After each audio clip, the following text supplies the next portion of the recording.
Welcome to Groton. I'm your host, Cindy Olsen. The 2022 budget season is upon us. Joining us today is Groton Town Manager John Burt to answer some questions about this budget. Welcome to the show, John. Oh, thank you for having me, Cindy. You're welcome. I love how we're doing it today, Zoom. So Yes. that brings me to my first question. During the pandemic and coronavirus 19, we've had a lot of changes, and how has that, I'm sure it's a big challenge. How has that been as far as planning the budget for the next year? In terms of the budget, we've actually done pretty well. We've been able to get reimbursed for most of our expenses. The biggest question right now is probably there was a deferral for the January taxes that'll be due soon, and so we're waiting to see how that comes out. And then in terms of services, of course, we've had to close on and off for our different departments. The senior center, because of the vulnerability of the population, has been closed the entire time, though they have done transportations for medical. They've done meals to go, a variety of those type of things. But the library has been closed now for a while. So it's really challenging keeping our staff safe while still providing these services to the public. Right now, most of our facilities are by appointment only, but as COVID numbers come down, and we hope they continue, we're hoping to open everything up at the end of this month for beginning of April. Yeah, awesome. I know there's a lot of differences in who's doing what. So, okay, beginning of April. Love it. With that said, and I know a lot of people are talking about this, has the town of Groton received any funding due to the pandemic from the state or the federal government? Yeah, we've received funding from both the federal government and the state government for reimbursement for buying personal protection equipment and a variety of other things, staffing, overtime for staffing. Actually, they've pretty much reimbursed everything for our expenses. And now with the new federal stimulus coming out, we're looking at using those dollars rather than doing anything with the town budget. We're looking to help small businesses in the area and anyone who's facing eviction as the moratorium comes off. Oh, wow. That's good stuff and important. So last year when we did the budget season, we had to do it via Zoom. Is that looking like we're going to have to do it again this way, virtually? Yeah, certainly the first part, the town council portion, will definitely be all Zoom. We're kind of waiting to see what happens for the May portion for the RTM part of the budget. Likely just Zoom, but there's a chance of a hybrid version where RTM members are there and public is remoting in, but we'll just have to see how it plays out. The big difference from this year to last year is our budget season started right when this COVID started hitting. So we condensed our meetings into a couple giant meetings to get it all done quickly, not knowing what was going to happen. This year will be the normal number of budget meetings, just that it'll be mostly remote. Okay, well that's good, because I know it's a lot of work on your end and all of the council and everyone who's having input, so that's great. So the proposed budget is always referred to as the town manager's budget. What is the input that you control in this proposed budget? Mostly it's the town departments, town operations, capital improvement projects, and health and human service outside agencies. But the Board of Ed, which is the lion's share of the budget, is completely out of I just have to pass along what the Board of Ed provides, and then the council and RTM review that, as well as some of the other agencies that come, outside agencies that come through us. So mostly it's the town departments and capital projects. I like that. Okay. So I know this, but maybe our audience doesn't know this. What is your philosophy on putting together this budget? Overall, my philosophy is always to try to keep the budget down as much as possible while trying to continue providing the services that we do to the public. Use fund balance somewhat to offset giant jumps in the mill rate, which is actually more of a challenge this year. I'm sure we'll get into that. Prior to cutting any departments, I believe that outside agencies should be cut first. And honestly, over the years, the departments have been cut to the point where they can't be cut anymore without the council picking out services that they wouldn't want to provide anymore. And then I also don't want to take on any new projects or services that we don't know how we're going to maintain them and have a plan for that. And I don't want to take anything new on unless we're paying everything we need to maintain our current facilities and services. Right. So you're talking about the maintaining of, you don't want to take something on and then not be able to maintain it and lose the quality of that. Okay, perfect. Can you give us a quick overview of the proposed budget for 2022? Sure. The proposed budget, and I do expect it to change, but currently the proposed budget is 138,600,000. That's actually up about 8.2 million from the current budget, which is significant. But I'm proposing a use of fund balance of 2,851,000 to help reduce how much of a mill rate increase it would be. Without the use of fund balance, the mill rate would have to go from a 25.11 currently to a 26.99, which would be a 1.88 mill increase. With the fund balance use, it would go from 25.11 to 26.22, which would be a 1.11 mill increase. Wow, that's a lot.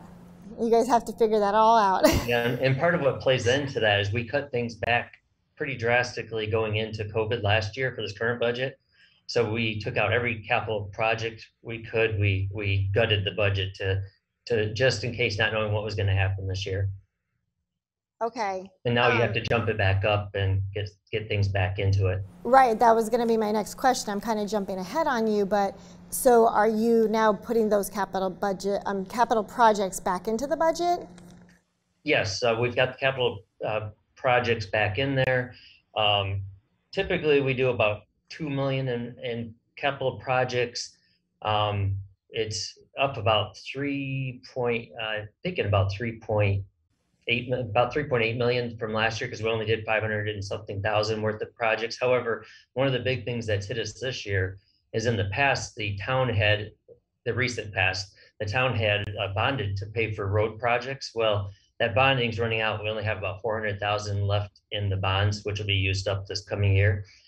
So now about $1 million is being moved into the capital projects to be spent, which there's no way around it. Right. So is that part of the reason the town operations budget has also gone up, or is that? That along with the bonding costs, the cost to repay bonds for the schools for the Groton 2020 plan. Right. So that brings up another question. The middle school just completed and 2 elementary schools are being looked at next. So with those, what's the impact specifically from the school end of it to the budget? And this does fall under my part of the budget, not the Board of Ed, but in April next month, we're going to be issuing our third set of bonds with 2 more to go over the next 2 years. As of the third issuance next month, it adds total for the 3 issuances so far, $5 million to the budget, which is a significant amount of money. And then over the next 2 years, it'll add about another $3 million in debt per year. So you're talking about $8 million added to the budget from the Groton 2020, but of course, well worth it. And that is what the people voted to do. The people should realize most of this increase is due to something that was voted in. Right. And oh my gosh, what I've seen so far looks phenomenal. Yeah, they've come out great. Yeah, they've been so wonderful. So we already talked about the town operations side of the budget. Is there anything else with town operations other than the bonding and what we had to take out and put back in? Besides of course, you get the capital projects as a huge piece. Between the bonds and the capital projects are the lion's share. There's a significant amount under the health categories.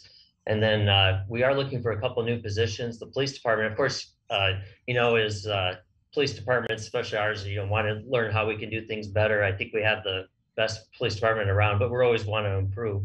So we're looking at some position additions. For one thing, a social worker that could help in the department deal with some extreme cases where people might be facing some mental health issues. And even when they're not actively going on site, they could also review our body cam footage and try to give tips to the officers and how maybe better to approach difficult situations.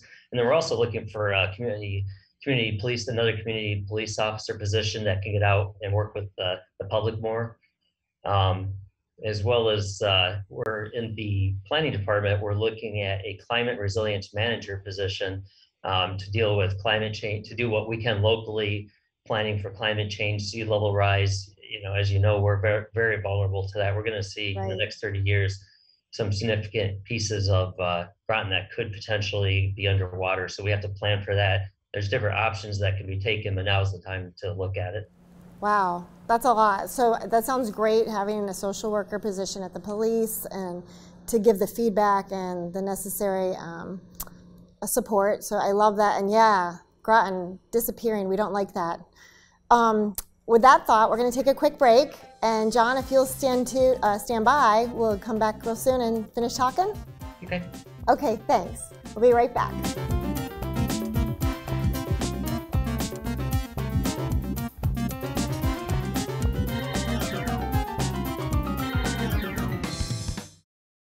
By now, you've heard the good news. Connecticut is vaccinating our residents to help prevent the spread of COVID-19. The vaccines have been thoroughly tested.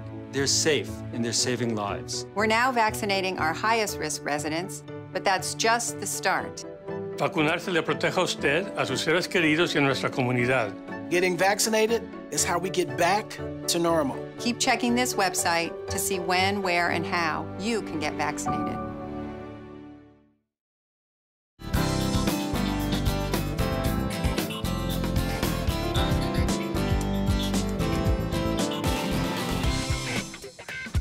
Hello and welcome back to Welcome to Groton. Today we're here with Town Manager John Burt, and we're doing this virtually. Thank you, John, for doing this with us today. We were just talking. Thank you. We were just talking about the 2022 proposed budget. One of the things that people always want to know about and how it affects the proposed budget is the health costs. How is that factored in this year? Sure, and that's often one of our biggest increases from year to year. This year has been a little different with those. There's a couple of interesting things going on. Actually, our health costs did not rise much. However, if you look at the budget, it is up by about a little over 300,000. And part of that is in the past, the budget, the healthcare fund had been in the red, and we're now starting to pay that off. So that money's actually not much of it goes to an increase. It's really just paying off past debt. And then the other post-employment benefits, our usual ADEC, which is the kind of the minimum employer contribution, what we should be paying actuarially, that's usually running about 1.2 million. In the last several years, we've greatly reduced it to a few $100,000. The interesting thing this year is we have been moving some retirees, well, voluntarily, it's at their own wishes, moving to a different plan, a Medicare plan that saves the town money, but gives them probably even better health care than they had otherwise. Well, I think approximately 40% of our, close to 30 to 40% of our employees have moved to that, and that has been a big savings to us. However, the actuarial thought we moved all the people into it, and so they reduced our ADEC too much this year. So our ADEC's been reduced to only a little under 300,000, but I'm proposing we pay, and it should be higher than that, probably not the 1.2 million, but somewhere in between.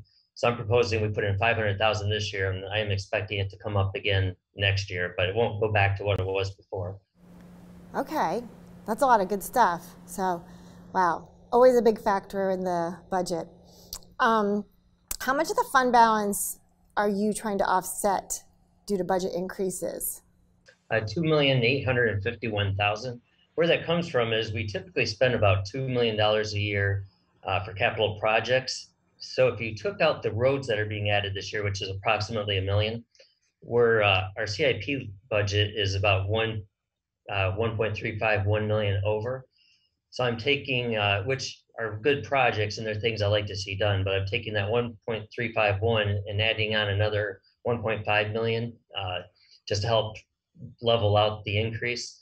That totals up to the 2,851,000. Okay. So the mill rate is at what right now? 25.11, okay. And with the fund balance use, it'll be 26.22. Okay. Good to know. I know there's going to be so many questions when when people look at it. Are there ways to reduce the cost of the debt services? And I know you addressed some of it earlier. Yeah, once you sell the bonds, you're committed to, if we got further down the road, certainly not currently, someday down the road, if things lined up, I've been through refinancing of bonds before, but honestly, the rates are so low right now, it's hard to imagine it ever being really worth refinancing in the future. But we're definitely stuck with it for many years. And I shouldn't say stuck with it, it's our obligation. And it's great to get the schools, but it is what we have to pay. Right, to offer the quality services we do, right? Right. Yeah. So which departments would you say had the most significant increases for this budget for 2022? There's really two departments. One is, and I touched on it earlier with the police positions that we're looking to add. That's about 175,000 for those positions. There is a little bit of other extra cost built into the police budget this year. For instance, the Police Accountability Act that was passed in Connecticut, that now requires police officers to have a mental health evaluation every 5 years. So what we have to, and those are reasonably expensive. So what we have to do is actually break those up into fifths, and we'll put a fifth of the people through each year to keep rotating that through. But that's being added to the budget this year. So we'll have a few other small things. Okay. And then the other thing is that planning position for the climate resilience manager position. Yes. Which I think that's fascinating. I'd love to hear more from you on that sometime. We don't really have new capital improvement projects because what we were doing was putting back in the projects we took out last year. Or are there any actually freshly new capital improvement projects for 2022? Most of the things that have been pushed off for 1 or more years. Really, the only new things are the roads, and then there's 200,000 in there. We have an athletic fields task force, and we have a big gap in what we need for athletic fields, as well as just maintaining some of the ones we have. And so there's a task force looking at options, and now we want to put some costs to the options that they've been reviewing. So there's 200,000 in the CIP to hire out expert help to go through that process. Okay, good to know. One more question for you on this is, are the proposed budgets for the town's subdivisions and outside agencies increasing? Those have gone up. The requests have gone up this year. They total about 6.5 million. It went up about a little over 800,000 for the requests. So about 817,000, I believe. Okay, and you mentioned it earlier though, you like to give priority to the town services first and then outside agencies. Is that correct?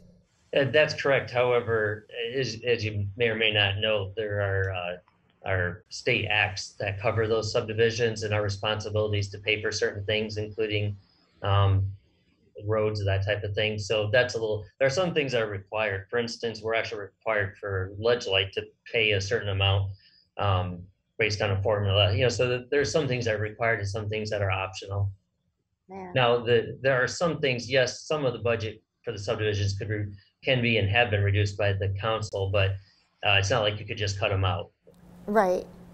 I can't imagine having this past year without Ledgelight Health District as part of our team. Yeah, they've been amazing. They've been truly amazing. They really have. Great leadership, and their leadership is, the best bar none. Yeah, I totally agree.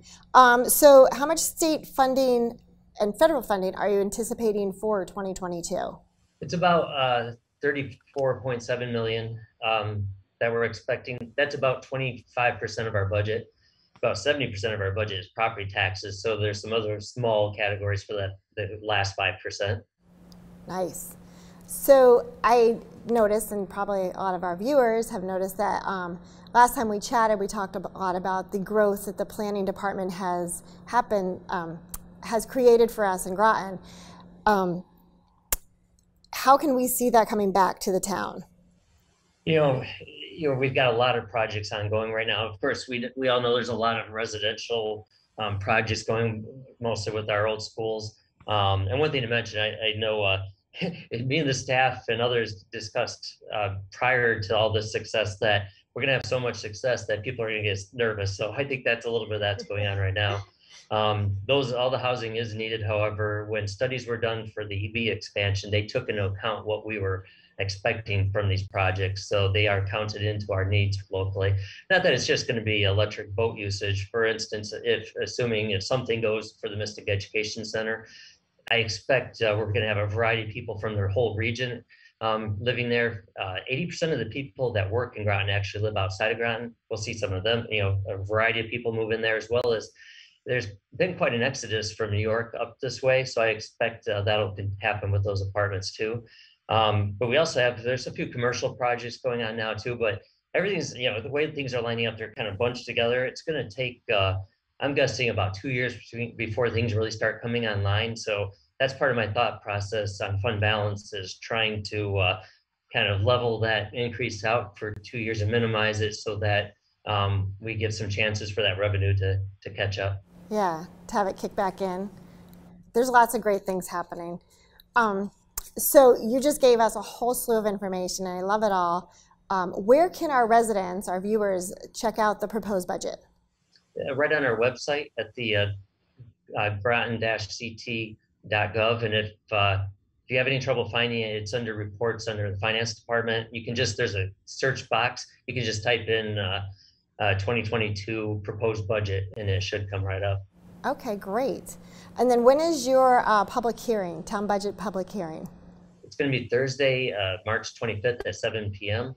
And you can register. There is a public comment portion before me and Superintendent Austin give our budget presentations, for a chance for people to speak on what their goals and wants are out of a budget.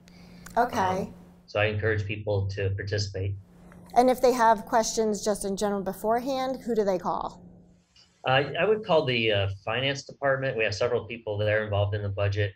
Their number there is 441-6690. Perfect. Perfect.